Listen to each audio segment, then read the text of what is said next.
कार्यक्रमांचे आयोजन संपन्न। मुक्ताईनगर तालुक्यातील अंतुर्ली येथे दिनांक 15 जानेवारी ते दिनांक 22 जानेवारी पर्यंत आदिशक्ती मुक्ताई चरित्र व संगीतमय अखंड हरिनाम सप्ताहाचे आयोजन करण्यात आले होते। या सप्ताहाची सांगता दिनांक 22 जानेवारी रोजी झाली। प्रथम सकाळी 9 ते 11 या वेळेत हरिभक्त परायण दिलीपजी महाराज साठे यांचे काल्याचे कीर्तन झाले। नंतर महाप्रसाद व नंतर दिंडी सोहळा संपन्न झाला। दिंडी सोहळ्याच्या वेळी रस्त्यामध्ये सडे टाकून रांगोळ्या काढण्यात आल्या।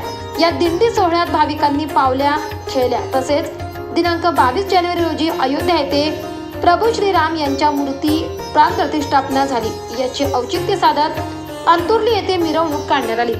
रस्त्यात जागोजागी सडे टाकून रांगोळ्या काढण्यात आल्या। अयोध्या येथे प्रभू श्रीराम मूर्ती प्राण प्रतिष्ठापना निमित्त अंतुर्ली येथे अनेक कार्यक्रमांचे आयोजन करण्यात आले होते। यावेळी बस स्टँडवर प्रसादाचे वाटप करण्यात आले। यावेळी भाविकांनी दिंडी सोहळ्याचा व मिरवणुकीचा आनंद घेतला। यावेळी सडे टाकून रांगोळ्या काढून दिवे लावण्यात आले, फटाके फोडण्यात आले। यावेळी भाविक भक्तांनी आनंदाने पावल्या खेळल्या। बस स्टँडवर हनुमान चालीसा म्हणण्यात आली। यावेळी बस स्टँड व अंतुर्ली येथील कार सेवकांचा सत्कार करण्यात आला।